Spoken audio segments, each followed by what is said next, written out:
이거 어때? 색깔이 예쁘네. 부산 해운대 아울렛 아기용품 매장에서 들려오는 익숙한 목소리에 저는 그대로 얼어붙었습니다. 응, 좋아. 그런데 사이즈는 좀 더 큰 걸로 사자. 분명히 태수의 목소리였어요. 사우디 사막에서 모래바람과 싸우고 있어야 할 제 남편이 지금 여기서 임신한 여자와 곧 출산할 아기 옷을 고르고 있었거든요. 우리 애는 한국에서 낳자고 했잖아. 그럼 당연히 여기서 낳아야지. 우리 애. 그 단어가 제 가슴에 비수처럼 박혔습니다. 저는 진열대 뒤에 숨어서 떨리는 손으로 휴대폰을 들었어요. 셔터 소리가 날까봐 무음으로 설정하고 연속으로 찍었습니다. 태수가 카드를 꺼내는 모습, 만삭인 여자가 그의 팔에 기대 팔짱을 끼는 모습까지. 1년 동안 시어머니 간병에만 내달려 있던 저를 비웃기라도 하듯 두 사람은 너무나 자연스럽고 행복해 보였어요. 가슴이 터질 것 같았습니다. 소리를 지르고 싶었어요. 하지만 그러지 않았습니다. 그들은 몰랐습니다. 제가 이미 모든 걸 보고 있다는 것을. 그리고 제가 조용한 복수의 도가 튼 사람이라는 것을요. 여러분의 구독, 좋아요는 더 많은 사연을 만드는 힘이 됩니다. 안녕하세요. 저는 장지은입니다. 42살이 되던 해 늦가을, 제 인생에서 가장 긴 겨울이 시작됐어요. 그때 저는 대구 재래시장 근처에서 작은 문구점을 운영하고 있었습니다. 10평 남짓한 조그만 가게였는데 학용품부터 사무용품까지 갖가지 물건들로 빼곡했어요. 아직 아이가 없어 아침 7시에 문을 열어서 밤 9시까지 하루 종일 가게를 지키는 것이 저희 일상이었죠. 단골 할머니들이 손자 손녀 연필 사러 오시면 우리 딸 이거 얼마야? 하시곤 했어요. 그럴 때마다 저는 할머니 1,000원이에요. 하나 더 드릴게요. 하며 연필을 하나씩 덤으로 챙겨드렸습니다. 그런 소소한 정이 오가는 동네였거든요. 남편 태수는 대기업 건설사에서 해외 플랜트팀 차장으로 일했어요. 키가 크고 말수가 적은 편이었지만 책임감만큼은 확실한 사람이었죠. 매일 새벽 6시에 일어나 회사로 출근하고 저녁 9시쯤 돌아와서는 오늘 하루도 수고했어 하고 인사하곤 했거든요. 겉으로 보기엔 평범한 40대 부부였어요. 아이가 없어서 조용한 편이었고 주말이면 시어머님께 안부 인사드리러 가는 게 일상이었습니다. 그런데 시어머님이 당뇨합병증으로 신부전까지 오셔서 상황이 급작스럽게 바뀌었어요. 77세의 시어머니께서 갑자기 일주일에 3번씩 투석을 받으셔야 하는 몸이 되셨거든요. 처음 병원에서 의사 선생님이 말씀하실 때가 기억나요. 환자분 상태로는 규칙적인 투석이 필수입니다. 그리고 식단 관리와 복약 지도도 철저히 해주셔야 하고요. 태수가 심각한 얼굴로 물었어요. 그러면 집에서 계속 누가 돌봐드려야 하는 건가요? 네, 그렇습니다. 특히 투석 받으시는 날은 몸이 많이 피곤하시니까 세심한 관리가 필요해요. 그날부터 어머님의 성격도 예전보다 까칠해지셨어요. 몸이 불편하시니 당연한 일이었겠지만 저에게는 쉽지 않은 시간들이었죠. 며느리가 뭘 하는 거야. 시어머니가 이런데 가게나 지키고 앉아 있어? 어머님의 목소리가 거실 전체를 울릴 때면 저는 그저 고개를 숙이고 네, 어머님 하고 대답했습니다. 옆집 며느리는 시어머니 편찮으시니까 직장도 그만두고 간병에만 전념한다던데 너는 어쩜 그리 눈치가 없니? 그런 말씀을 들을 때마다 가슴이 답답했지만 대꾸할 수는 없었어요. 어머님이 아프신 것도 사실이고 누군가는 돌봐드려야 하는 상황이었으니까요. 그런 날들이 한 달 넘게 계속됐습니다. 그러던 어느 날 저녁 태수가 퇴근하더니 평소보다 진지한 표정으로 거실 소파에 앉았어요. 넥타이를 풀면서 한참을 고민하는 듯 하더니 말을 꺼냈습니다. 지은아, 회사에서 사우디 플랜트 프로젝트에 참여하라고 하네. 저는 설거지하던 손을 멈추고 돌아봤습니다. 고무장갑을 낀 손에서 물방울이 뚝뚝 떨어졌어요. 사우디요? 그게 얼마나 가는 건데요? 2년 정도. 아무래도 현지 상황이 까다로워서 경험 있는 사람들로만 팀을 구성한다고 하더라고. 태수는 식탁에 앉아서는 한숨을 길게 내쉬었어요. 이마에 주름이 깊게 패여 있었죠. 사실 안 가고 싶긴 한데 현실적으로 생각해보니까 어머니 병원비도 만만치 않고 우리 노후 생각하면 이런 기회가 언제 또 올지 모르잖아. 저는 고무장갑을 벗고 태수 옆에 앉았습니다. 그런데 사우디면 정말 멀잖아요. 2년 동안 언제 들어와요? 1년에 한두 번 정도 휴가 나올 수 있을 것 같아. 그래도 수당이 상당해서 이번 기회로 우리 형편이 많이 나아질 거야. 그때 안방에서 어머님 목소리가 들려왔습니다. 밖에서 뭔 소리야, 그거? 어머님은 지팡이를 짚고 거실로 나오셨어요. 투석 받으신 날이라 얼굴이 많이 부으셨지만 눈만은 또렷하셨죠. 태수가 정중하게 말씀드렸어요. 어머니, 회사에서 사우디 현장 프로젝트에 가라고 하는데 가야 할 것 같습니다. 사우디라고? 그거 중동 말이지. 네, 맞습니다. 큰 플랜트 건설 현장이에요. 어머님의 얼굴에 자랑스러운 미소가 번졌어요. 그래? 우리 아들이 그런 큰 일에 선발됐다고. 역시 내 아들이야. 어머님은 지팡이를 탁탁 치시며 기뻐하셨습니다. 당연히 가야지. 이런 기회를 놓치면 안 돼. 지은아, 너도 그렇게 생각하지? 저는 잠시 망설였습니다. 가게도 걱정이었고 무엇보다 어머님을 혼자 모실 생각에 막막했거든요. 하지만 태수와 어머님이 모두 저를 바라보고 계셨어요. 네, 좋은 기회인 것 같아요. 그것 봐, 며느리도 알아듣네.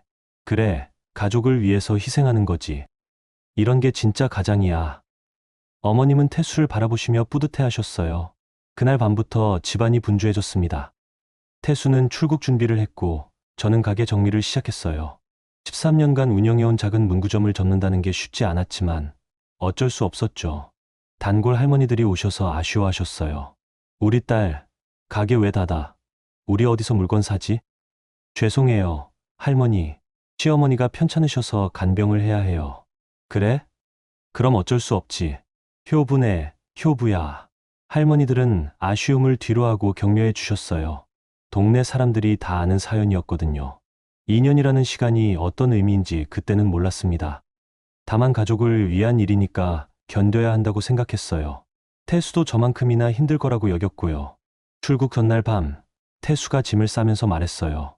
지은아, 정말 미안해. 어머니 간병을 내가 혼자 맡게 돼서. 괜찮아요. 우리가 힘들어도 어머님이 더 힘드시잖아요. 그래도 2년 동안 너 혼자 모든 걸 감당해야 하는데.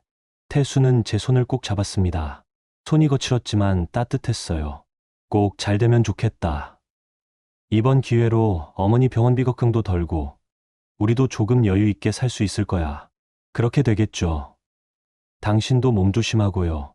공항에서 태수가 출국하던 날 영상통화로 잘 다녀오겠다는 인사를 남겼어요. 화면 너머 남편의 얼굴이 작아 보였지만 결연한 표정이었거든요. 어머니 잘 모셔드리고 나도 열심히 일해서 빨리 돌아올게. 네, 걱정 말고 다녀오세요. 그렇게 저의 긴 겨울이 시작됐습니다. 매일 새벽 5시에 일어나 어머님 아침 식사를 준비하고 투석 받으시는 날이면 병원까지 모셔다 드렸어요. 투석은 4시간 넘게 걸렸는데 그 시간 동안 병원 로비에서 기다리는 것이 저희 새로운 일상이 됐죠. 어머님은 투석 받고 나시면 기력이 없어서 집에 돌아와 바로 누우셨어요. 그럴 때면 저는 조용히 집안일을 하면서 하루를 보냈습니다. 처음 몇 달 동안은 태수의 전화가 규칙적으로 왔어요. 사막 바람 소리와 거친 현장 기계음을 배경으로 목소리가 들려왔죠. 현장이 정말 힘들어. 모래바람이 엄청나고 기온도 40도가 넘어. 숨 쉬는 것도 힘들 정도야. 몸 조심해요. 너무 무리하지 말고. 어머니는 어때? 투석 스케줄은 맞춰서 다니시고? 네, 걱정 마세요. 제가 잘 모시고 있어요. 어머님도 당신 걱정 많이 하세요. 그래? 어머니께 잘 다녀올 테니까 걱정 마시라고 전해줘. 그런 대화들이 이어졌습니다. 태수는 힘들다면서도 가족을 위해서 버티겠다고 했고, 저도 집에서 잘 기다리겠다고 대답했어요. 어머님도 처음엔 아들 걱정을 많이 하셨습니다. 우리 태수가 그런 먼 곳에서 고생하는데 며느리가 집에서라도 제대로 해야지. 네, 어머님. 제가 최선을 다해서 모시겠어요. 아들이 돈 벌러 간 건데 쓸데없는 돈 쓰지 말고 알뜰하게 살아야 해. 하루는 투석 받으러 가시면서 다른 환자분들에게 자랑하셨어요. 우리 아들이 사우디에서 큰일 하고 있어요. 국가 차원에서 하는 그런 프로젝트 말이야. 어머, 그러세요? 그럼 대단하시네요. 그럼요. 아무나 못 가는 거예요. 경력이 있어야 선발되는 거거든요. 저는 그런 어머님을 부축하며 병원을 오가는 것이 일상이 됐습니다. 아침에 일어나 어머님 식사 준비하고 병원 모시고 집에 돌아와서 집안일하고 그런 나날들이 반복됐어요. 그런데 이상했습니다. 시간이 지날수록 태수의 전화가 점점 뜸해지기 시작했거든요. 처음엔 이틀에 한 번씩 오던 전화가 일주일에 2번, 그 다음엔 일주일에 1번으로 줄었죠. 통화 시간도 짧아졌어요. 예전엔 30분씩 이야기했는데 나중엔 10분도 안 되게 끊었거든요. 현장이 너무 바빠서 전화할 시간이 없어. 미안해. 그래도 짧게라도 자주 연락하면 좋을 텐데. 알겠어. 최대한 노력해 볼게. 조금만 참아줘. 하지만 약속은 지켜지지 않았습니다. 깊어가는 겨울밤, 저는 홀로 거실 소파에 앉아 핸드폰을 바라보곤 했어요. 화면이 켜지기를 기다리면서요. 어머님은 안방에서 주무시고 집 안은 조용했죠. 벽시계 소리만 똑똑똑 들리는 그 시간들이 유난히 길게 느껴졌습니다. 가끔은 태수에게 먼저 전화를 걸어볼까 생각했지만 시차도 있고 현장이 바쁘다는 말이 생각나서 참았어요. 그렇게 저의 밤은 점점 길어졌습니다. 설명할 수 없는 허전함이 가슴 한구석에 자리 잡기 시작했거든요. 사우디 파견이 1년쯤 지나갈 무렵이었어요. 겨울비가 창문을 두드리는 어느 저녁, 저는 식탁에 앉아 가계부를 정리하고 있었습니다. 어머님 투석비며 생활비며 한 달 지출을 꼼꼼히 적어가며 계산하는 것이 저의 습관이었거든요. 태수가 없는 동안 더욱 알뜰하게 살아야 한다는 생각에 영수증 하나까지 빠뜨리지 않고 정리했어요. 그날도 평소처럼 카드 명세서를 펼쳐놓고 하나하나 체크하고 있었는데 뭔가 이상한 내역이 눈에 띄었습니다. 부산 해운대 아울렛. 밝은 명의는 분명 태수였어요. 11만 23일 사용 내역이라고 적혀 있었죠. 처음엔 단순히 잘못 찍힌 건가 싶었습니다. 사우디에서도 온라인으로 결제할 수 있는 거니까 그런 게 아닐까 하고 스스로를 달래봤어요. 하지만 더 자세히 살펴보니 이상했습니다.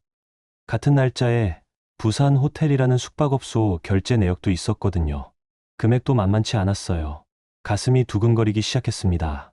손끝이 차갑게 식어오면서 명세서를 든 손이 미세하게 떨렸어요. 아니야, 분명 뭔가 착오가 있을 거야. 저는 혼잣말을 하며 다른 달 명세서도 뒤져봤습니다. 그런데 비슷한 내역들이 더 나왔어요. 부산 지역 카드 사용 내역이 한 달에 서너 차례씩 찍혀 있었죠. 그때 안방에서 어머님 목소리가 들려왔습니다. 지은아, 물 좀 갖다 줘. 네, 어머님. 잠깐만요. 저는 서둘러 명세서를 정리하고 어머님께 물을 드렸어요. 어머님은 투석 받으신 날이라 몸이 많이 부으셔서 물을 자주 드시곤 했거든요. 뭘 그리 보고 있었어? 아, 그냥 가계부 정리하고 있었어요. 그래, 태수가 없는 동안 내가 살림을 잘 해야지. 쓸데없는데 돈 쓰면 안 돼. 네, 잘 알고 있어요. 어머님을 다시 안방으로 모셔다 드리고 저는 거실로 돌아와 명세서를 다시 들여다봤습니다. 뭔가 설명이 안 되는 부분들이 자꾸 눈에 밟혔어요. 며칠 뒤 더 결정적인 일이 벌어졌습니다. 태수 회사에서 설 명절 선물이 택배로 왔는데 상자에 붙은 발송인 라벨을 보고 깜짝 놀랐어요. 해운대 현장 사무소 직원 일동이라고 적혀 있었거든요. 사우디 현장이라던 남편이 왜 부산 해운대 현장 직원들과 함께 있는 건지 도저히 이해할 수 없었습니다. 그날 밤 저는 잠을 이룰 수 없었어요. 침대에 누워서 천장을 바라보며 계속 생각했습니다. 혹시 태수가 정말 사우디에 있는 게 아닐 수도 있겠다. 그런 생각이 머릿속에 자리 잡으니까 모든 게 의심스러워지기 시작했어요. 전화 연락이 뜸해진 것도, 통화할 때마다 급하게 끊는 것도 뭔가 어색한 구석이 있었던 거죠. 다음날 아침 저는 결심을 굳혔습니다. 직접 확인해 보겠다고요. 인터넷으로 간병인 단기 서비스를 찾아봤어요. 하루만이라도 어머님을 맡기고 부산에 다녀오려고 했거든요. 여러 업체에 전화를 걸어봤지만 쉽지 않았습니다. 안녕하세요. 간병인 서비스 문의드리는데요. 네, 말씀하세요. 시어머니가 투석 환자이신데 하루만 부탁드릴 수 있을까요? 투석 환자시면 전문 간병인이 필요한데 하루짜리는 쉽지 않아요. 최소 일주일은 잡으셔야 하고 몇 군데를 더 알아본 끝에 다행히 하루 단기로 가능한 곳을 찾았습니다. 비용이 만만치 않았지만 어쩔 수 없었어요. 어머님께는 조심스럽게 말씀드렸습니다. 어머님, 제가 내일 병원에 가야 할 일이 있어서요. 간병사분이 와서 하루만 도와드릴 거예요. 병원에. 너 어디 아파? 아니에요. 그냥 정기검진 좀 받으러요. 요즘 너무 피곤해서. 어머님은 의심스러운 눈으로 저를 보셨지만 더 이상 묻지는 않으셨어요. 그날 밤 저는 가방을 작게 쌌습니다. 당일치기로 다녀올 생각이었거든요. 명세서 사본과 회사 택배 상자도 챙겼어요. 증거가 필요할 것 같았거든요. 새벽에 일어나서 어머님 아침 식사를 차려드리고 간병사분께 주의사항을 자세히 설명드렸습니다. 투석은 내일 아니니까 괜찮으시고요. 혹시 몸이 안 좋으시면 바로 저한테 연락해 주세요. 네, 걱정 마세요. 제가 잘 돌봐드릴게요. 간병사분은 50대 중반쯤 되어 보이는 친절한 분이었어요. 경력도 오래되어서 믿을 만했죠. 어머님께 인사드리고 집을 나서면서 가슴 한편이 무거웠습니다. 혹시 제가 너무 의심이 많은 건 아닐까? 혹시 태수에게 미안한 짓을 하는 건 아닐까 하는 생각이 들었거든요. 하지만 궁금증을 그대로 묻어둘 수는 없었어요. 기차역으로 향하는 택시 안에서 저는 창밖 풍경을 바라봤습니다. 새벽 6시였는데도 벌써 출근하는 사람들이 보였어요. 나도 예전엔 이런 시간에 가게 문을 열러 갔었는데 문구점을 운영하던 시절이 문득 그리워졌습니다. 그땐 적어도 제 일이 있었고 제 공간이 있었거든요. KTX를 타고 부산으로 향하면서 저는 계속 생각했어요. 만약 정말 태수가 사우디에 있지 않다면 어떡하지? 만약 정말 다른 곳에 있다면 왜 그런 거짓말을 한 걸까? 부산역에 도착했을 때는 오전 9시쯤 되었습니다. 찬바람이 얼굴을 스쳤지만 마음만큼 차갑지는 않았어요. 명세서에 적힌 주소를 보고 해운대 방향으로 향했습니다. 지하철을 타고 이동하면서 창밖으로 보이는 바다가 회색빛이었어요. 태수가 정말 여기 있을까? 해운대역에서 내려 아울렛까지 걸어가는 길, 저는 심호흡을 몇 번 했습니다. 무엇을 발견하게 될지 몰랐지만 진실을 확인하고 싶었어요. 아울렛 앞에 서서 명세서를 다시 확인했습니다. 사용 날짜와 시간이 정확히 기록되어 있었죠. 만약 태수가 정말 사우디에 있다면 이 시간에 여기서 카드를 사용할 수는 없는 일이었어요. 오늘 모든 게 분명해질 거야. 저는 아울렛 입구로 발걸음을 옮겼습니다. 가슴이 두근거렸지만 뒤돌아설 수는 없었어요. 이미 여기까지 온 이상 끝까지 확인해 봐야 했거든요. 지하 주차장으로 내려가면서 저는 태수의 차 번호판을 기억해 내려고 했습니다. 혹시 정말 여기 있다면 차도 있을 테니까요. 주차장은 넓었고 차들이 빼곡했어요. 한 대 한 대 살펴보면서 걷는데 점점 심장 박동이 빨라졌습니다. 그리고 정말로 익숙한 번호판이 눈에 들어왔어요. 그 순간 저는 그 자리에 얼어붙었습니다. 분명히 태수의 차였어요. 번호판뿐만 아니라 뒤슈리에 붙은 작은 스티커까지 똑같았거든요. 결혼기념일에 제가 선물로 붙여준 작은 하트 모양 스티커였죠. 손이 차갑게 식어왔습니다. 가슴이 두근거리는 소리가 귀에서 쿵쿵 울렸어요. 정말 여기 있구나. 사우디 사막에서 모래바람과 싸우며 가족을 위해 고생한다던 남편이 지금 이 순간 부산 해운대에 있다는 사실을 받아들이기 어려웠습니다. 저는 주차장 기둥 뒤에 몸을 숨기고 기다렸어요. 언제 나타날지 몰랐지만 확실히 확인하고 싶었거든요. 1시간쯤 지났을까요? 멀리서 익숙한 목소리가 들려왔습니다. 여기 주차했었나? 태수의 목소리였어요. 그런데 혼자가 아니었습니다. 여자 목소리도 함께 들렸거든요. 오빠, 나 좀 힘들어. 빨리 가자. 젊은 여자의 목소리였어요. 그것도 상당히 친밀한 말투였죠. 저는 기둥 뒤에서 조심스럽게 고개를 내밀어 봤습니다. 태수가 서 있었고 그 옆에는 배가 많이 부른 젊은 여자가 팔짱을 끼고 있었어요. 30대 초반쯤 되어 보였는데 임신 7, 8개월은 되어 보였죠. 저는 숨을 죽이고 그 장면을 바라봤습니다. 믿고 싶지 않았지만 현실이었어요. 괜찮아. 많이 힘들어? 태수가 여자의 등을 부드럽게 쓸어주며 물었습니다. 그 손길이 너무나 자연스러웠어요. 응.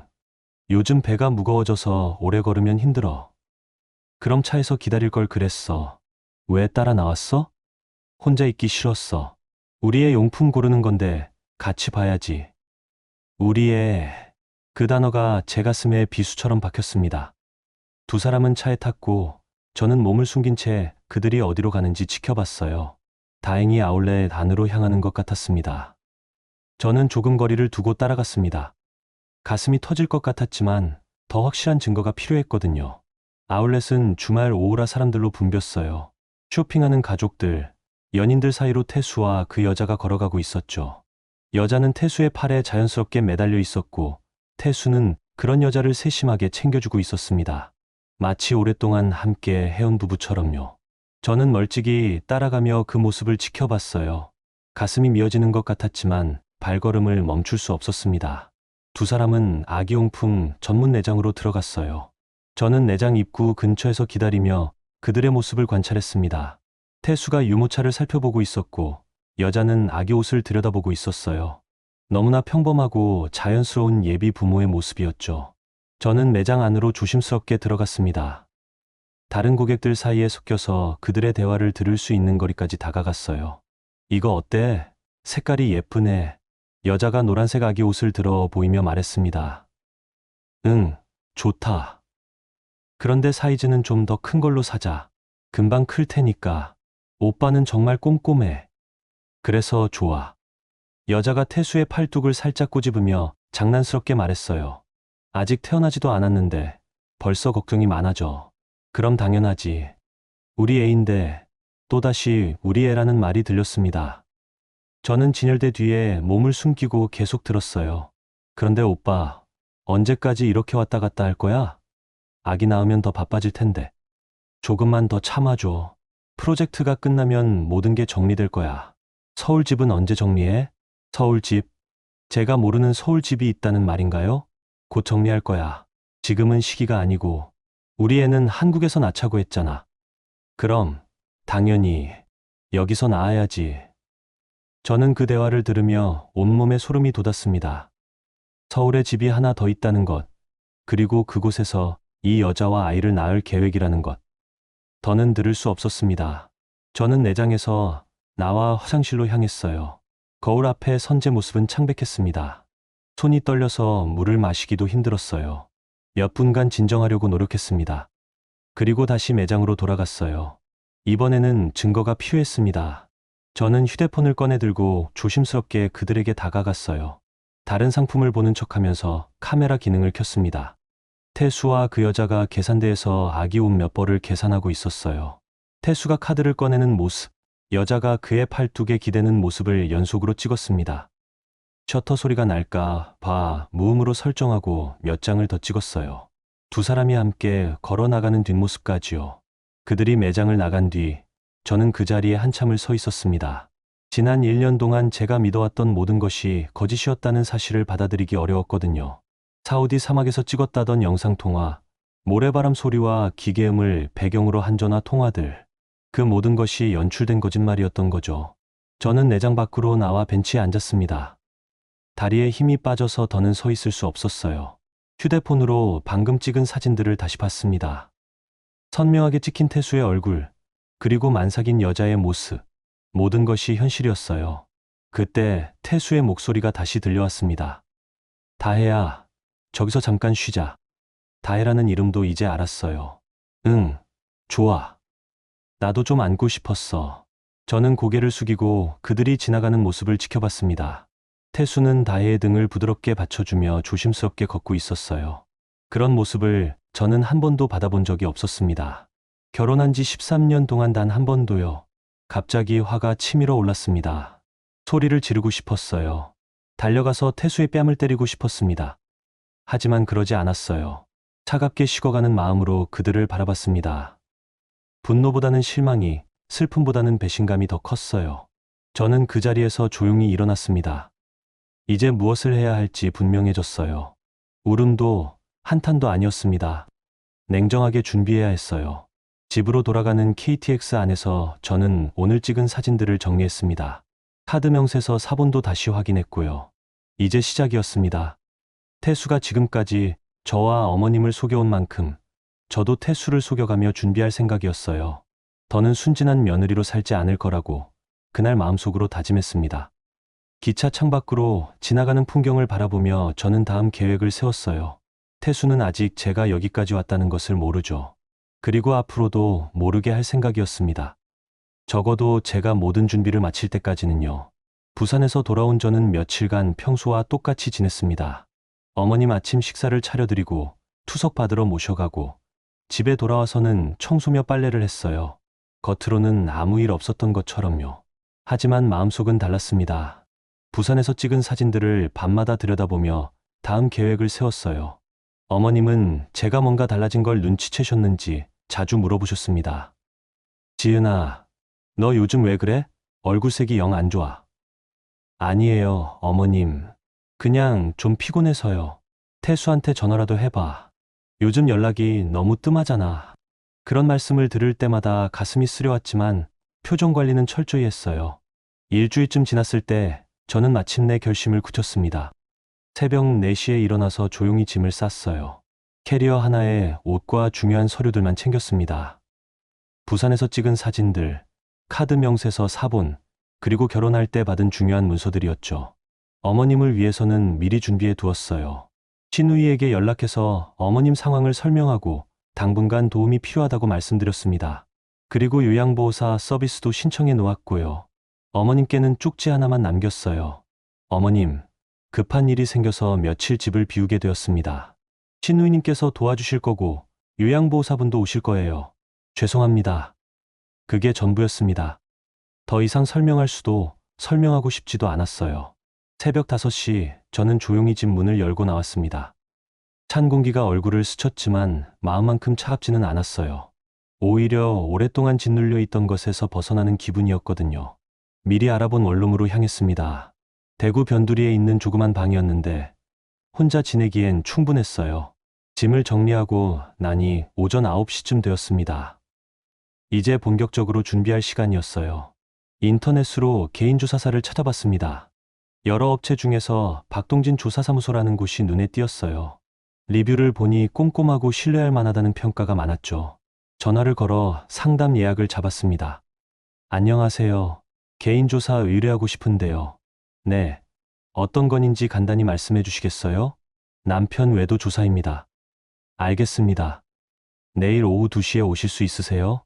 그날 오후 저는 박동진 조사사를 만났습니다. 50대 후반쯤 되어 보이는 그는 퇴직 경찰 출신이라고 했어요. 말수는 적었지만 제 이야기를 차근차근 들어주었습니다. 부산에서 찍은 사진들을 보여드리자 그는 고개를 끄덕였어요. 증거가 확실하네요. 그런데 이것만으로는 부족할 수 있어요. 더 자세한 조사가 필요합니다. 어떤 조사요? 남편분이 실제로 어디에 거주하고 있는지, 그 여자와의 관계가 언제부터 시작되었는지, 그리고 재산 상황도 파악해야 해요.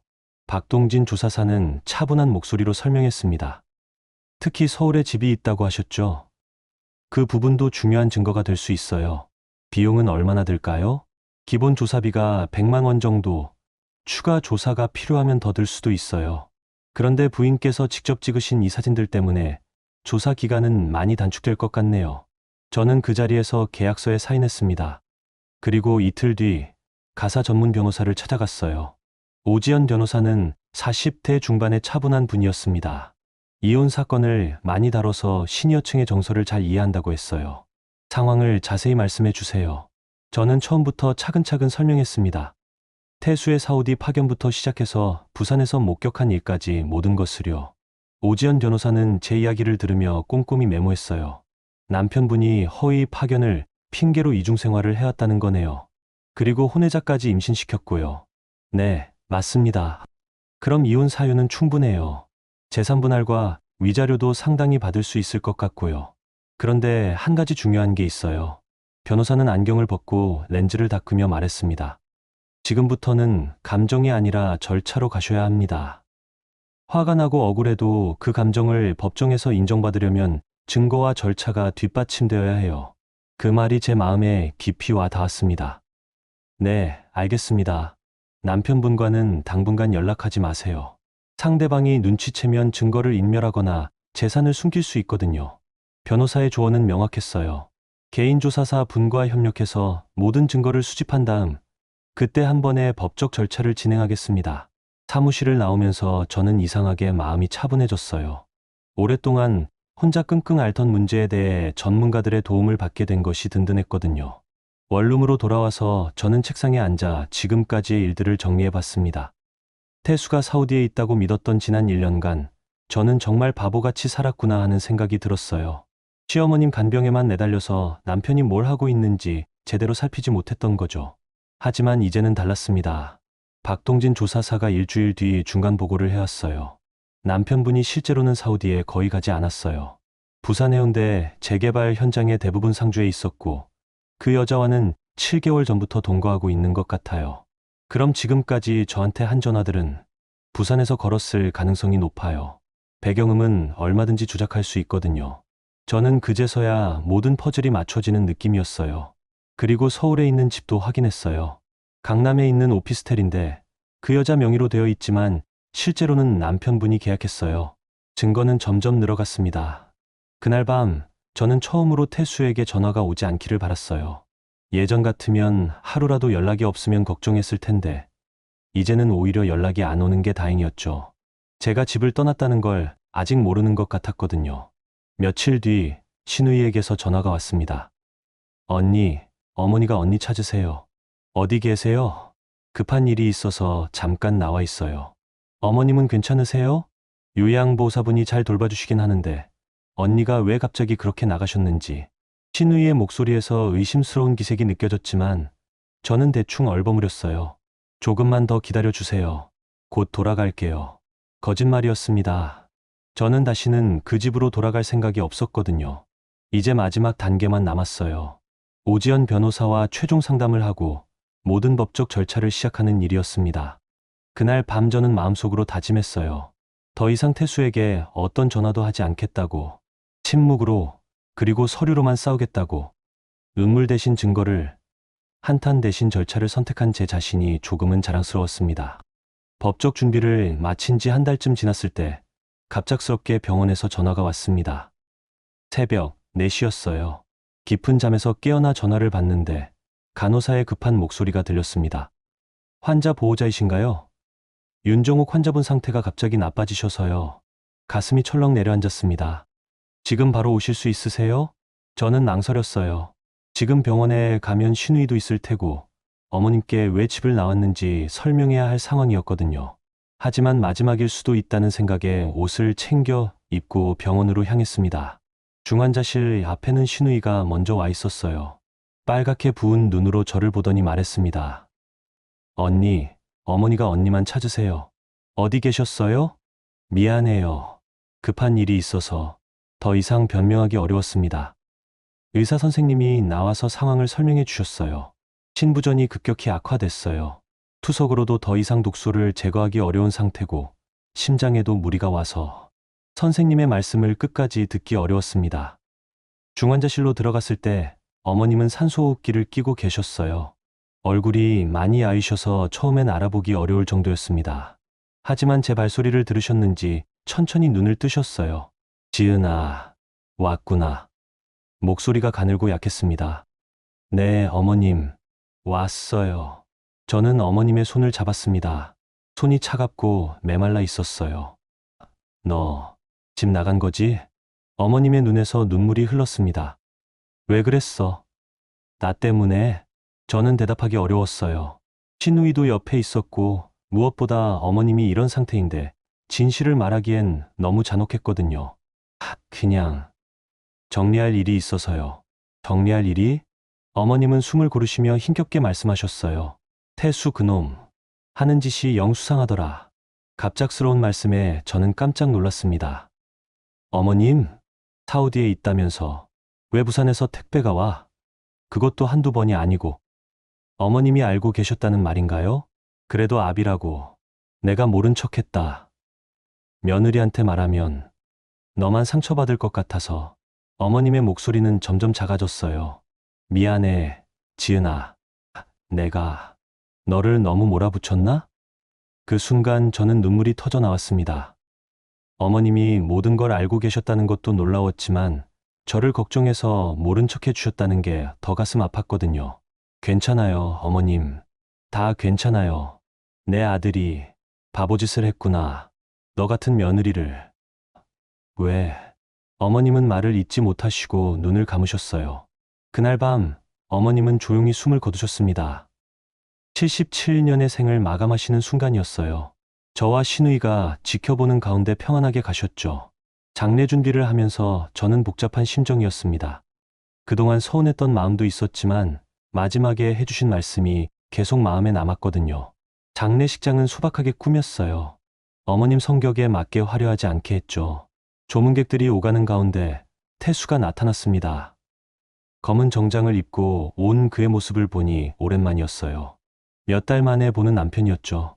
어머니, 태수는 영정 앞에서 무릎을 꿇고 절했습니다. 그리고 저에게 다가와 말했어요. 지은아, 어머니 마지막에 뭐라고 하셨어? 특별한 말씀은 안 하셨어요. 저는 짧게 대답했습니다.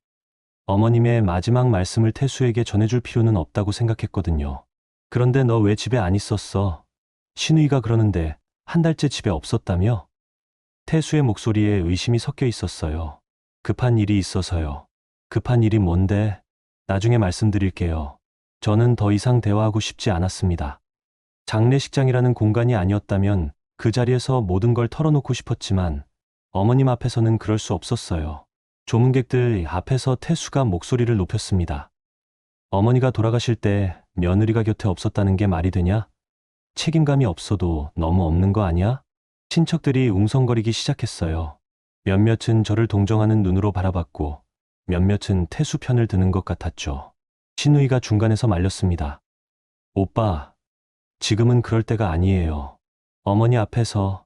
하지만 태수는 계속 제게 책임을 물었어요. 사우디에서 어머니 간병 부탁한다고 했을 때 알겠다고 한 사람이 누구야? 그런데 어머니가 돌아가실 때 왜 곁에 없었어? 저는 조용히 그 말들을 들었습니다. 반박하고 싶었지만 참았어요. 어차피 곧 모든 게 밝혀질 일이었으니까요. 장례를 치르고 며칠 뒤 어머님의 유품을 정리하는 자리가 있었어요. 신우이와 함께 어머님 방을 정리하는데 작은 봉투 하나가 나왔습니다.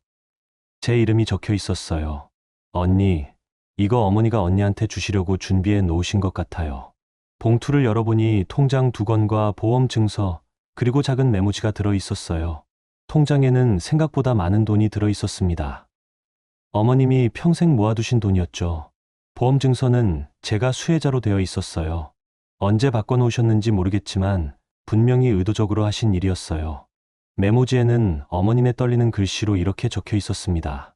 지은아, 이건 내가 고생한 값이다. 미안했다. 그 짧은 글을 읽는 순간 눈물이 왈칵 쏟아졌습니다. 어머님이 돌아가시기 전에 이미 모든 걸 준비해 놓으셨던 거예요. 제가 집을 나간 것도 태수의 거짓말도 다 아시면서 말이에요. 신우이도 그 메모를 보고는 말이 없었어요. 언니, 어머니가 언니를 많이 걸리시는 것 같았어요. 오빠는 사실 어머니도 실망하셨거든요. 실망하셨다고요? 한 번은 제게 그러시더라고요. 아들이 정말 사우디에 있는 게 맞나 싶다고. 뭔가 이상하다고. 결국 어머님도 다 알고 계셨던 거였어요. 그날 저는 어머님이 남겨주신 것들을 가지고 원룸으로 돌아왔습니다. 통장을 들여다보며 어머님의 마지막 마음을 느꼈어요. 미안하다는 말씀과 함께 제가 새 출발할 수 있는 미천을 마련해 주신 거였죠. 이제 정말 마지막 단계만 남았습니다. 오지연 변호사와의 최종 상담을 통해 모든 법적 절차를 시작하는 일이었어요.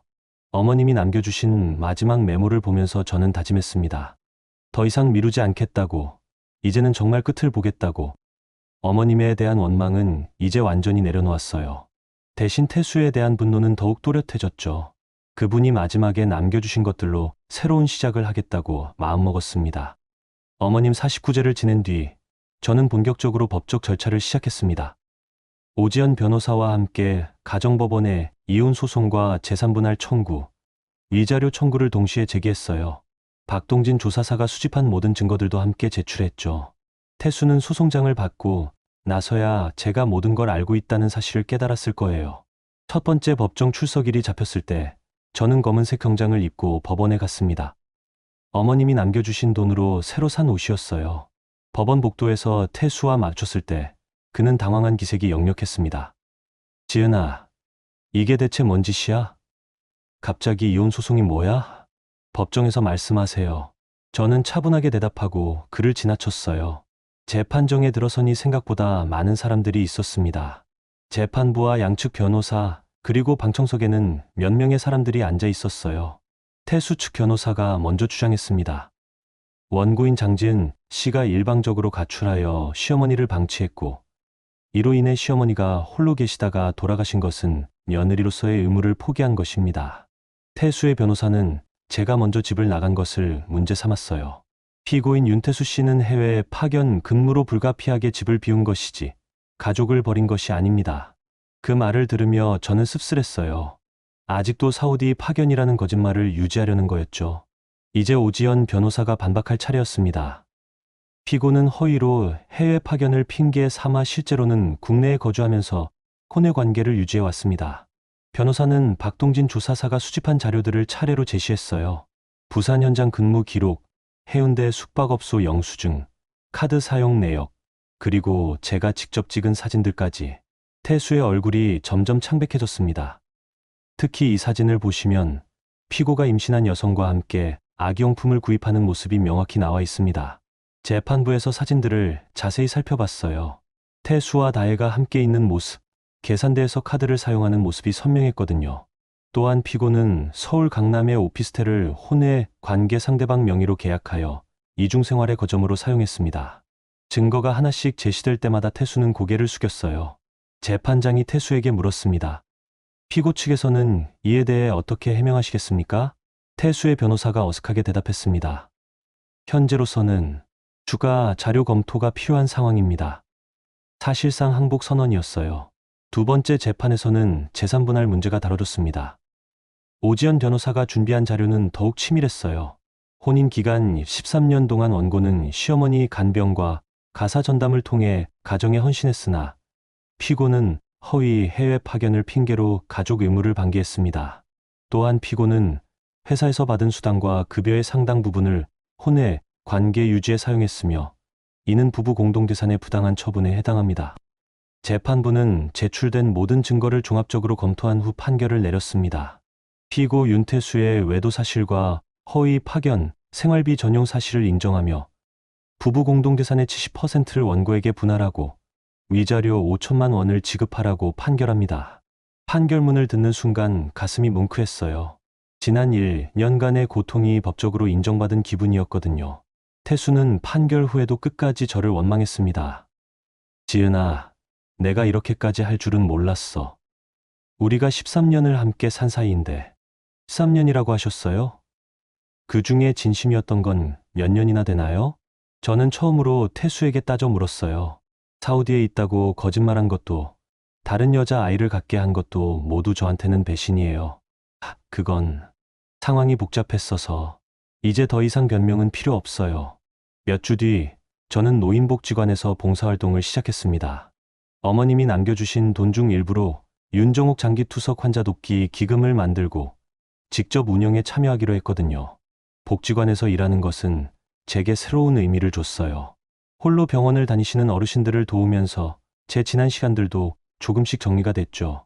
어느 날 오후 봉사활동을 마치고 복지관 문을 나서는데 태수가 기다리고 있었습니다. 그런데 놀랍게도 그는 복지관 앞 계단에 무릎을 꿇고 앉아 있었어요. 지은아, 제발 고소만 취하해줘. 내가 잘못했어. 지나가는 사람들이 하나둘 멈춰서서 구경했습니다. 태수의 목소리는 절망적이었어요. 새로 시작해보자. 다시 예전처럼. 저는 그런 태수를 내려다보며 잠시 생각에 잠겼어요. 13년 전 결혼할 때의 기대감, 문구점을 운영하며 소소하게 행복했던 시절, 시어머님 간병을 하며 버텼던 외로운 밤들. 그 모든 시간이 스쳐 지나갔습니다. 하지만 이제는 달랐어요. 이제 나는 누구의 그림자로도 살지 않겠어요. 제 목소리는 차분했지만 단호했어요. 그리고 당신이 저한테 한 일들은 무릎 꿇는다고 해서 용서될 일이 아니에요. 태수는 여전히 무릎을 꿇은 채 제게 매달렸지만 저는 더 이상 머물지 않았습니다. 복지관 앞을 지나는 사람들이 무릎 꿇은 남자를 신기한 듯 바라봤어요. 몇몇은 수근거리며 이야기하기도 했죠. 저는 돌아보지 않고 길을 걸었습니다. 어머님이 남겨주신 마지막 메모가 생각났어요. 이건 내가 고생한 값이다. 그 말씀이 제게 용기를 주었거든요. 이제 정말 새로운 시작이었습니다. 누구를 원망하거나 미워하는 대신 제 이름으로 제 인생을 살아가는 시간이 시작된 거였어요. 하지만 아직 완전히 끝난 건 아니었습니다. 태수가 이렇게 쉽게 포기할 사람은 아니었거든요. 아마 다른 방법으로 저를 괴롭힐지도 몰랐어요. 그래도 이제는 두렵지 않았습니다. 법정에서 이긴 경험이 저에게 자신감을 줬거든요. 무엇보다 어머님의 마지막 격려가 제 마음속에 든든하게 자리 잡고 있었어요. 판결이 확정된 뒤 저는 시댁집을 정리하기 시작했습니다. 법원에서 인정받은 지분의 딸아 집의 대부분이 제 소유가 되었거든요. 태수도 더 이상 이의를 제기할 수 없는 상황이었어요. 오랜만에 그 집에 들어서니 이상한 기분이었습니다. 1년 넘게 비워둔 집은 먼지가 수북이 쌓여 있었고 곳곳에 세월의 흔적이 묻어났죠. 거실 벽에는 어머님과 태수, 그리고 저희 사진들이 그대로 걸려 있었어요. 결혼 초기의 밝은 표정들이 지금은 낡은 액자 속에서 바래 보였습니다. 저는 하나하나 떼어내며 정리했어요. 추억이라고 하기엔 너무 아픈 기억들이었거든요. 어머님 방도 정리해야 했습니다. 옷가지와 생활용품들이 그대로 남아 있었는데 만지는 것마다 어머님 생각이 났어요. 서랍 깊숙이에서 제가 어머님께 드린 작은 선물들도 발견했습니다. 스카프 한 장, 손목시계, 어버이날에 드린 카네이션을 말린 것까지 어머님이 소중히 간직하고 계셨던 거였어요. 그런 물건들을 보니 마음이 복잡했습니다. 서운했던 기억들도 있었지만 어머님 나름대로는 저를 아끼고 계셨다는 걸 느낄 수 있었거든요. 정리를 마치고 부동산 중개사를 통해 매물을 내놓았습니다. 대구 외곽의 오래된 연립주택이었지만 위치가 나쁘지 않아서 생각보다 빨리 매수자가 나타났어요. 계약서에 사인하는 순간 정말 모든 게 끝난다는 실감이 났습니다. 축하드려요. 좋은 매매였어요. 중개사가 웃으며 말했지만 저는 별다른 감회가 없었어요. 그저 한 장이 정리된 기분이었거든요. 매각 대금을 받고 나서 가장 먼저 한 일은 빚을 정리하는 것이었습니다. 어머님 병원비로 밀린 돈들과 소송 비용, 개인조사사 비용까지 모두 갚았어요. 오지연 변호사에게 마지막 비용을 지불할 때 변호사가 말했습니다. 정말 수고 많으셨어요. 처음 오셨을 때와는 완전히 다른 분 같아요. 어떻게 달라 보이나요? 그때는 많이 위축되어 계셨는데 지금은 당당해 보여요. 자신의 인생을 찾으신 것 같아요.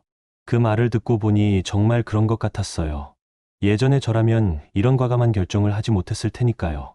모든 정리가 끝나고 나서 저는 노인복지관을 찾아갔습니다. 복지관 사회복지사 김영희 씨와 미리 약속을 잡아둔 상태였어요. 기금 설립에 대한 구체적인 상담을 받기 위해서였죠. 장지은 씨, 오늘 오신다고 하셨죠? 기다리고 있었어요. 김영희 씨는 40대 후반의 따뜻한 분이었습니다. 복지 분야에서 20년 넘게 일해오신 베테랑이셨어요. 윤종옥 장기투석 환자 돕기 기금 설립하신다고 하셨는데 정말 뜻깊은 일이에요. 회의실에 앉아 자세한 이야기를 나눴습니다. 어머님이 투석 환자셨다고 들었는데 간병 경험이 있으시니까 어떤 도움이 필요한지 잘 아시겠네요. 네, 투석비만 해도 만만치 않고 교통비며 간병 문제까지 생각하면 경제적으로 어려운 분들은 정말 힘드시더라고요. 저는 그동안 생각해온 기금 운영 방식을 설명했습니다. 우선 3천만 원으로 시작하려고 해요. 매월 투석비 지원이 급한 분들부터 도우면 되겠죠? 금액이 상당하네요. 보통 개인 기부로 이런 규모는 드문데 김영희 씨가 놀라며 말했어요. 특별한 의미가 있는 돈이에요. 어머님이 남겨주신 거라서요. 기금 설립 절차와 운영 방식에 대해 자세히 상담을 받았습니다. 서류 작업이 복잡했지만 김영희 씨가 친절하게 도와주셨어요. 한 달 정도면 모든 절차가 완료될 거예요. 그럼 내년 초부터 본격적으로 지원 사업을 시작할 수 있겠네요. 기금 설립 외에도 저는 복지관에서 봉사활동을 정기적으로 하기로 했습니다. 투석 환자분들 상담과 지원 업무를 도우면서 제 경험을 나누고 싶었거든요. 일주일에 2번 정도 오실 수 있으세요? 어르신들이 같은 경험을 하신 분과 이야기하는 걸 좋아하실 거예요. 네, 시간 되는 한 최대한 참여하고 싶어요. 복지관 일을 시작하면서 새로운 분들을 많이 만났습니다. 특히 기억에 남는 분이 계셨어요. 70대 할머니셨는데 투석을 받으며 혼자 사시는 분이었거든요. 우리 며느리는 친정어머니만 챙기고 시어머니는 안중에도 없어. 그 할머니는 자주 며느리 이야기를 하셨어요. 그래도 할머니, 며느리도 형편이 어려우시니까 이해해 주세요. 형편이 어려워도 안부 인사라도 하는 게 도리 아니야? 아들도 마찬가지고. 그런 이야기를 들을 때마다 어머님 생각이 났습니다. 어머님도 저에게 서운해하셨을 텐데 끝까지 참아주신 게 고마웠어요. 기금 설립이 완료되고 첫 번째 지원 대상자를 선정하는 날이었습니다. 김영희 씨와 함께 후보자들을 검토했는데 다들 정말 어려운 상황이셨어요. 이분은 독거노인이시고 국민연금만으로는 투석비 감당이 어려우세요. 이분은 아들이 실직해서 가정 형편이 급작스럽게 나빠지셨고요. 한 분 한 분의 사연을 들으며 가슴이 아팠습니다. 다들 저와 어머님이 겪었던 것과 비슷한 어려움들이었거든요. 우선 가장 급한 세 분부터 지원해 드리면 될 것 같아요. 첫 번째 지원금을 전달하는 날, 저는 직접 병원에 찾아갔습니다. 정말 고맙습니다. 이번 달 투석비 걱정했는데 70대 할아버지가 눈물을 글썽이며 인사하셨어요. 천만의 말씀이에요. 저희 어머님도 투석 환자셨거든요. 어머님 뜻을 이어가는 거예요. 그래요? 그럼 더욱 감사하네요. 하늘에서 따님을 보고 기뻐하실 거예요. 그 말을 들으니 정말로 어머님이 하늘에서 지켜보고 계신 것 같았어요. 기금 사업이 본격화되면서 저는 점점 바빠졌습니다. 복지관 봉사활동과 기금 업무를 병행하다 보니 하루가 금세 지나갔어요. 그런데 그런 바쁜 일상이 저에게는 오히려 좋았습니다. 누군가에게 도움이 되는 일을 한다는 게 보람이 있었거든요. 무엇보다 태수나 과거 일에 대한 생각을 할 시간이 없어서 마음이 편했어요.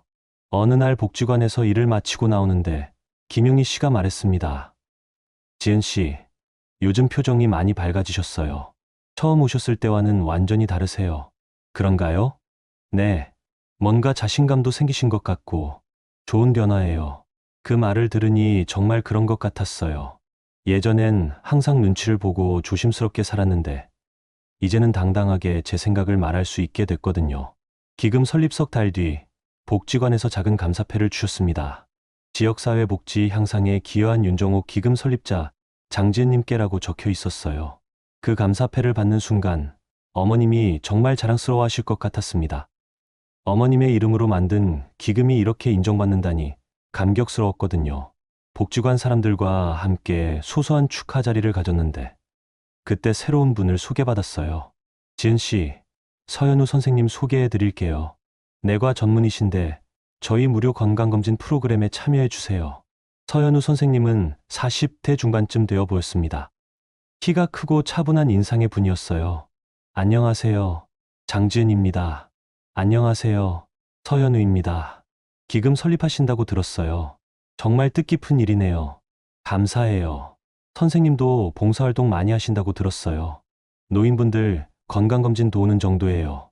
큰 건 아니고요.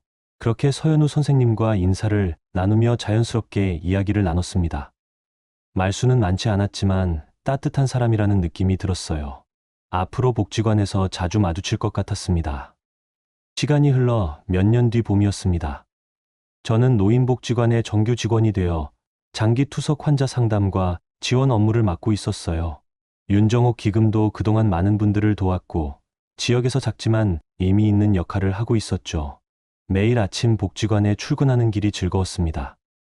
예전처럼 누군가의 눈치를 보거나 조심스럽게 걸어야 하는 일도 없었어요. 그저 오늘도 누군가에게 도움이 되는 일을 하러 간다는 마음으로 발걸음이 가벼웠거든요. 복지관 사람들도 이제는 가족처럼 편안했습니다. 김영희 씨는 여전히 저를 따뜻하게 챙겨주셨고 어르신들도 저를 반갑게 맞아주셨어요. 지은이 선생, 오늘도 일찍 왔네? 네, 할머니. 오늘 건강검진 받으러 오신 거죠? 그래, 서 선생님이 온다고 하더라고. 그 젊은 의사 말이야.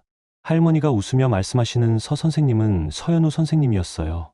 몇 년 전 처음 만난 뒤로 복지관에서 자주 마주쳤는데 어느새 서로 편안하게 대화하는 사이가 되었거든요.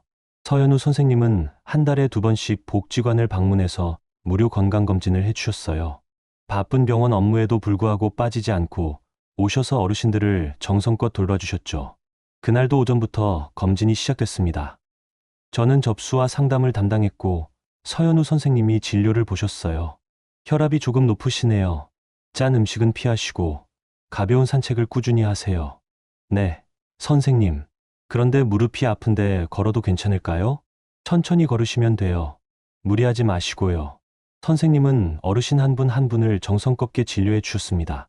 급하게 서두르지도 않고 궁금한 점이 있으면 친절하게 설명해 주셨어요. 점심시간에 저와 선생님은 복지관 근처 작은 카페에서 차를 마시곤 했습니다. 처음엔 업무 관련 이야기만 했는데 시간이 지나면서 개인적인 이야기도 나누게 되었어요. 지은 씨는 어떻게 복지 일을 시작하게 되셨어요? 선생님이 조심스럽게 물었던 적이 있었어요. 개인적인 경험 때문이에요. 시어머님이 투석 환자셨거든요. 그러셨구나. 그럼 이 일에 특별한 의미가 있으시겠네요. 네. 제가 경험했던 어려움을 다른 분들이 조금이라도 덜 겪으셨으면 해서요. 선생님도 자신의 이야기를 조금씩 털어놓으셨어요.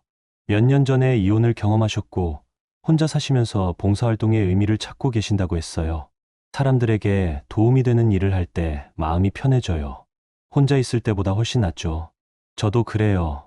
누군가에게 필요한 사람이 된다는 게 이렇게 보람 있는 일인지 몰랐어요. 그런 대화들을 나누면서 서로에 대해 조금씩 알아가게 되었습니다. 그날도 검진을 마치고 카페에서 차를 마시고 있었어요. 창밖으로는 봄바람에 흩날리는 벚꽃잎들이 보였죠. 지은 씨, 선생님이 평소보다 진지한 목소리로 부르셨어요. 네, 혹시 부담스럽지 않으시다면 저와 함께 시간을 보내실 의향이 있으실까요? 갑작스러운 말씀에 저는 잠시 당황했습니다. 함께 시간을 보낸다는 게 특별한 약속이나 그런 게 아니라 그냥 이렇게 옆에서 같이 걸어가는 관계요. 서두르지 않고 천천히요. 선생님의 목소리는 조심스러웠어요. 저를 부담스럽게 하지 않으려는 마음이 느껴졌죠. 저는 한동안 창밖을 바라봤습니다. 지나가는 사람들, 벚꽃나무 아래를 산책하는 연인들, 아이들과 함께 걷는 가족들이 보였어요. 예전에 저라면 주저했을 거예요. 한번 크게 다친 마음이라 쉽게 열기 어려웠을 테니까요. 하지만 지금은 달랐습니다. 지난 몇 년 동안 제 자신을 되찾는 시간을 가졌고 누군가에게 의존하지 않고도 충분히 행복할 수 있다는 걸 알았거든요. 그래서 오히려 더 자연스럽게 대답할 수 있었어요. 네, 좋아요. 선생님의 얼굴에 안도의 미소가 번졌습니다. 정말요? 네. 하지만 저도 천천히 가고 싶어요. 급하지 않게요. 물론이죠. 저도 그렇게 생각해요. 그날 카페를 나오면서 선생님이 말씀하셨어요. 지은 씨와 이야기하고 있으면 마음이 편해져요. 억지로 무언가를 보여줘야 한다는 부담감이 없어서요. 저도 그래요. 선생님과 있으면 그냥 제가 될 수 있는 것 같아요. 그것이 시작이었습니다. 거창한 사랑 고백도 반짝이는 반지도 없었지만 그 조용함이 오히려 저에게는 편안했어요. 몇 달 뒤 저는 작은 아파트로 이사를 했습니다. 복지관과 가까운 곳이었는데 햇살이 잘 드는 남양집이었어요. 새 집에 이사한 첫날 정리를 도와주러 온 서현우 선생님이 말씀하셨어요. 정말 따뜻한 집이네요. 지은 씨한테 잘 어울려요. 감사해요. 오랜만에 정말 제 집 같은 느낌이에요. 저는 거실 창가에 어머님 사진을 놓았습니다. 예전보다 훨씬 밝은 표정으로 웃고 계신 사진이었어요. 어머님이 지은 시를 보고 흐뭇해하실 거예요. 선생님의 말씀에 저도 고개를 끄덕였어요. 정말 그럴 것 같았거든요. 어머님이 남겨주신 마지막 말씀처럼 이제 저는 제가 받은 고통을 다른 이들을 위한 손길로 바꿔나가고 있었으니까요. 집으로 돌아가는 길에 저는 마음속으로 중얼거렸습니다. 이제야 내 시간 위에 서는 것 같네요. 과거의 상처들이 완전히 사라진 건 아니었어요. 가끔 문득 떠오르는 기억들도 있었죠. 하지만 그런 기억들이 더 이상 저를 묶어두지는 못했습니다. 대신 그 경험들이 저를 더 단단하게 만들어줬고 다른 사람들의 아픔을 이해할 수 있게 해줬어요. 무엇보다 이제는 누구의 그림자가 아닌 장지은이라는 이름으로 당당하게 살아갈 수 있게 되었죠. 서현우 선생님과의 관계도 천천히 깊어져 가고 있었고 복지관에서의 일도 더욱 보람이 있었습니다. 윤정옥 기금을 통해 도움받은 분들이 건강을 회복하시는 모습을 볼 때마다 어머님이 하늘에서 미소 짓고 계실 거라는 생각이 들었어요. 그렇게 저의 새로운 봄은 시작되었습니다. 어떤 나이에도 어떤 상황에서도 새로운 시작은 가능합니다. 누군가의 그림자가 아닌 나 자신의 이름으로 당당하게 서는 순간 진짜 인생이 시작되죠. 힘든 시간을 겪고 계신 분들께 장지은 씨의 이야기가 작은 용기가 되었기를 바랍니다. 여러분도 충분히 소중하고 충분히 사랑받을 자격이 있는 분들이니까요. 오늘 영상이 작은 위로가 되셨다면 지금 구독 눌러보세요. 매일매일 더 재미있고 감동적인 이야기가 찾아옵니다. 댓글로 여러분의 이야기도 들려주시고 오늘도 행복한 하루 되세요.